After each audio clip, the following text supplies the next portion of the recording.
So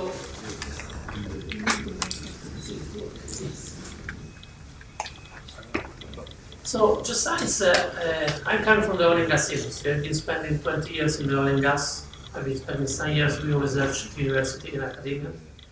And most of the people from the oil and gas, here we have some good representatives, think about geoscience on the subsurface, which is good. But I would say that geoscience, obviously, especially for the academia, means also surface. And it means environment, earthquakes, effects, water resources, and at the end also social impact. So I did like these two pictures because they show that you have always to consider the subsurface as well as the surface as part of a unique object of interest. And unfortunately, this let's say is mostly of the time seen as a problem, not an opportunity. In my opinion, this is an opportunity to start to consider these two things together always. Depending less if you look for a deep reservoir or for shallow resources or problems. This to me is an opportunity for the oil and gas as well. So the geoscience community from the oil and gas industry is indeed, I would say, not only in a good, but in the best position to support and provide its knowledge and experience at global scale, because we are usually working at a global scale, to make society needs for resources, environment, quality, and resilience to hazard at the same time. It doesn't make too much sense to keep these two things separated. So we know we are working in an environment. This is a unique system with air, water, life, and land, and there is a very important aspect of energy. That is what really helps us to be in the position we are today. So we cannot think about these things without energy, but I think we need to think about all these things together today more than in the past. So we need to support society's demand, which face the challenge of modern times. We have 6-7 billion today, cultural life, and support what I like to call a sustainable business. Sustainable business means that I want to avoid as much as possible the risk of impact on my environment. At the same time, I want to make my work at my best. I don't want to be blamed. I don't want to be pointed out as a bad guy because I'm doing something very important. I'm providing energy for the human life. So geoscience, I like to talk at 360 degrees, not only because I'm a geologist, but because we know it's at the foundation of the value chain for the oil and gas industry, in the exploration sector in particular. So most of the decision that guides exploration, and hence everything starts from there, I would say that not always are considered, but in fact, indeed, are valid for the whole E&P cycle. I mean, once you take a decision about drilling and making a discovery, this is valid for the whole cycle. And we know that most of the risk is in exploration, that's quite well known, but this means also that most of the opportunity and the value is in that phase. And this is true at the beginning of the project, when you look for oil and gas. But it's as much as true all along the project down to the end of the project. I mean, most of the uncertainty, because it's difficult to predict what is 3,000 meters below our feet, most of the uncertainty of the value is in the exploration, is in the geoscience thinking, but this is not just valid when I drill the first exploration well. It's as much as valid through my development and production phase. And this is not always considered. We tend to work in a sequential way. And I mean, the reason is very simple. Oil and gas industry, let's say we use quite well-defined procedures. From exploration to appraisal to development. And this is, I mean, oil is still found the same way it was in the past. First in man's mind, then in the subsurface. That's the way, and it works. I mean, it's becoming more difficult, but it works. The system works. And so this is making difficult to change things, because it works. It worked for almost 80 years. But today, let's say we are facing a different time. There is more and more needs to reduce risks, to valorize the reservoir, to quickly upgrade the resource into reserves.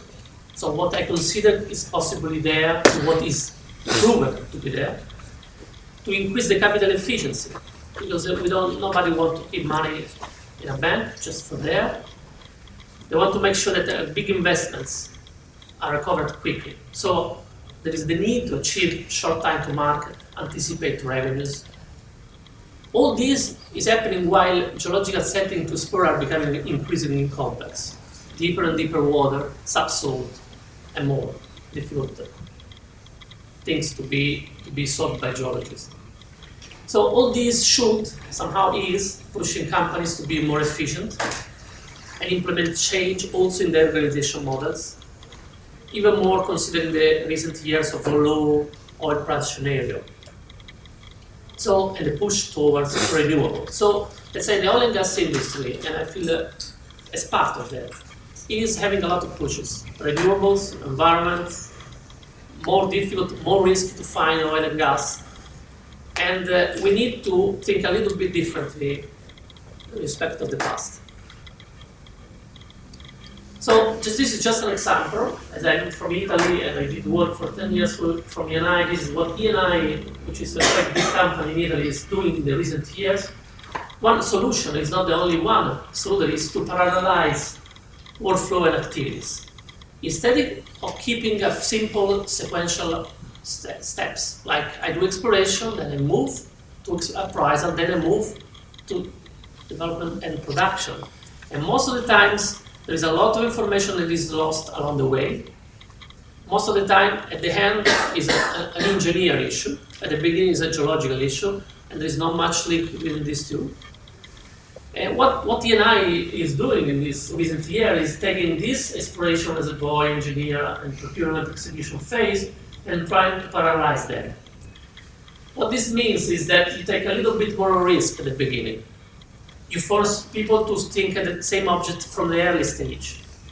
But if you are good and your exploration is successful, you really anticipate revenues, you really anticipate achieve a shorter time to the market. You make a lot of good things for your projects and your shareholders. So let's say that this sort of solution, and Shell has its own solution, Total has its own solution, all those pushed towards integration. Integration is a nice word, everybody uses it, but it's not an easy one. So we know there is a need of integration between disciplines, professionals, so that the project execution works better. But this is needed at a very early stage. This is my message also for the students. Let's say we are used at the university to have many different compartments, many different topics to be covered. There's not much integration because there is not much need to do that when you think about it. But instead, in real life, and especially these days, for the reason I just explored that, there is the need to put together people, process, and technologies. This is taken by Schlumberger. And there is not just one way to do that. And the solution cannot be provided by the external. It's not an external solution. It's mainly a cultural solution. I will stress this. So one of the ways to think about is that not only I want to parallelize my activities, but I don't want to consider them anymore as an arrow in one direction. And you never go back. In fact, our work of geoscientists should be considered as a cycle. This is true for the oil and gas not only. This is a nice, it was built for unconventional, but you can see reservoir understanding, well positioned, production optimization, has to go back and forward. Doesn't make any sense that I do my geological work and engineers do their work after me and they never come back to me. Because the engineer information, like on production, on pressures, is so important also from a geological standpoint. It can push me towards the right solution. And this is a mind attitude. It's not somebody can tell you to do that and that's it. So the good news is that today this is much more easy than in the past. It's possible thanks to digitalization. I mean, we live in a digital world, and many things that were not even possible in the past now are easy. Think about your mobile phone. So let's say that good news is that we can do that, and digitalization is really helping on that. We know also that the oil and gas industry is let's say, is increasingly important to be able to process and interpret ever increasing amounts of data. So there is a need to put these things together, and nobody can spend its time just reading articles or looking at seismic data all the time. There is no way we can do this just with our mind. So let's say we have now the possibility to create really open books of data and projects. Published one, public one, confidential one, no problem. But the point is that it's not just a simple work of making people access to the same data. That's not really enough. It's good, we can do it today, but it's not enough. We need to change the behavior approach. We need to break down organization boundaries, locate people sometimes in the same room. We have a lot of digital capabilities to make this happening also if we are in a different part of the world today. So create integrated team to deliver results. This is just an example. There's an online cloud archive with petrotechnical data on which you can have access from different platforms.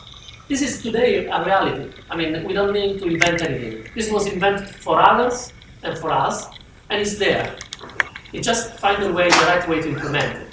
So we have new technologies. That's where the title comes from, bytes, barrels.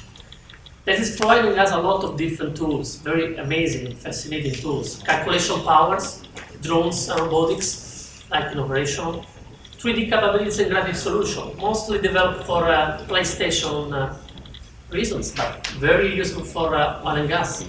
Augmented and virtual reality, machine learning and artificial intelligence, big data and cloud database. All these represent opportunities to push boundaries of exploration, because I come from exploration, I like to talk about that, but really to increase quality of geoscience work, generally speaking. And this is not only for the oil and gas, it's as much as true for the academia, to reduce project time, reduce risk. We have so much amount of data that without the help of machine learning and artificial intelligence, we will never be able to look at our data. So we need to find a compromise between spending money to acquire more and more sophisticated data and have somebody that has the time to look at that, so to extract information. This is just an example of a couple of new high-performance computing centers that has been recently built. In 2017, ENI it built these huge compounds made just to process elaborate data remotely from that port. And like just for example, for who of you is doing a dynamic simulation, 100,000 high-resolution reservoir model simulation can be executed in 15 hours. Something that did require months just a few years ago. Or that processing can now take a week instead of 10 months. As soon as, let's say, the workflow is defined. Even more recent one is being built in Houston. By that, you can think about 40,000 server immersed cooled data hole with 250 petaflops capacity. It's something, I mean, completely impossible to think about just 3 years ago. And this is obviously, owned by one oil and gas company. This is a service provider, can be used by everybody. So just to go back and stress, I think that technology and digitalization today really allow to build this integrated platform, which was my starting point. We can do that between software and hardware, but we cannot forget the human resources. We need to invest on better knowledge of individuals as a form of career from the early stage. We need to find new ways of working in multitask project teams. And I think the positive message is that this is achievable today thanks to technology that is available and the right people after it. And this has to be built, mainly in the academia world and schools, but also in the oil and gas. So there is a need, to me, coming from the oil and gas, to reinvent the way oil and gas industry is seen from outside, to work on reputation, to manage and reduce the social impact. Not only the real social impact, but what is perceived by the people. Probably this is not a problem of Brunei, but I can assure you in Europe is the only problem, is the bigger problem. You cannot work anymore if you don't take care of this. And if your students want to work worldwide, they need to be really careful and consider this in the early stage. It's not a problem, it's an opportunity in my opinion. Let's say there is another reason is that oil and gas need to attract good people, good talent. We need to build good talent. And this cannot be done if the reputation is bad. The talent pool is quite shallow.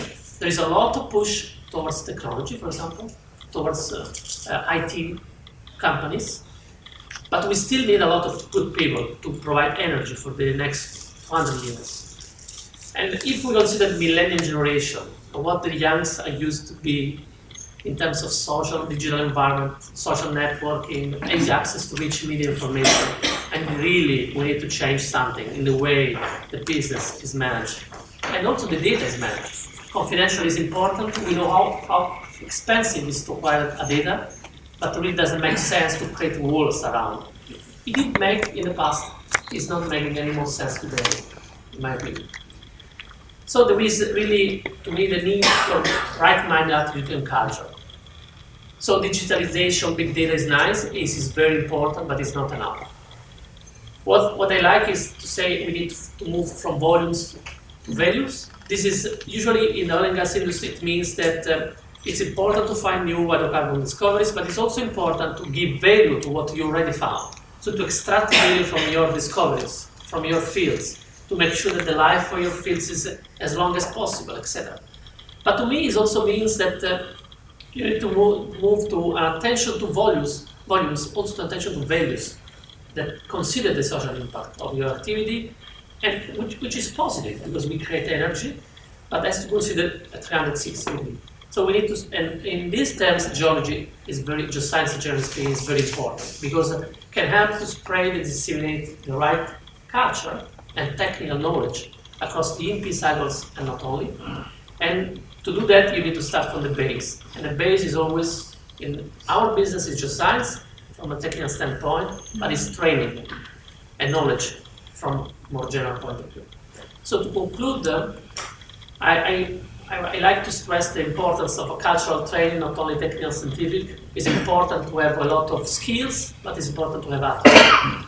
Training should not be considered just at the beginning. In the past, oil and gas companies, and still today, used to have a lot of good training at the beginning. 2 years, 3 years program. And that's it. Then you're ready to work. And then you don't forget about it. You will have training on the job by chance. I don't think that is any more good because society is going too fast to allow you to forget about training. And digitalization is just one example. And the dynamics have changed. So there are several ways to do that. Training on the job is one of the ways. We have an example I will show in the next slide to tour the virtual project at the beginning to help, not to judge the youngs. Working on skills instead of just on, working on attitude instead of just on skills, create talent, rotating key people and projects around, and contribute to develop a good approach and education system to energy. I will not talk anymore about only oil and gas, I will talk about energy, in my opinion, and there is a strong need to put together academia, research, and industry. I can see everywhere I go in the world, there are few good examples, but most of the time, separate worlds. So this is just an example of this short virtual project in which we have been implemented this in Italy. It's made to speed up and drive professional competence of geoscience, but it's also made to find leading roles, to investigate and find talents. And usually it's made up to 2 phases, tutorship and results around key inspiration departments. It's like you take a case history, an existing real case history, doesn't need to be a successful one, can be unsuccessful one, and you make people working on a project that is real. Obviously, you don't ask young people to drill a well, you ask them to suggest where to drill your first well and you can show the results. We have so many, I would say hundreds, thousands of examples and case histories. And we tend to forget the bad one, the unlucky one, and we tend to celebrate the good one. Instead, there is a huge source of information that most of the time can be also publicly available because less confidential.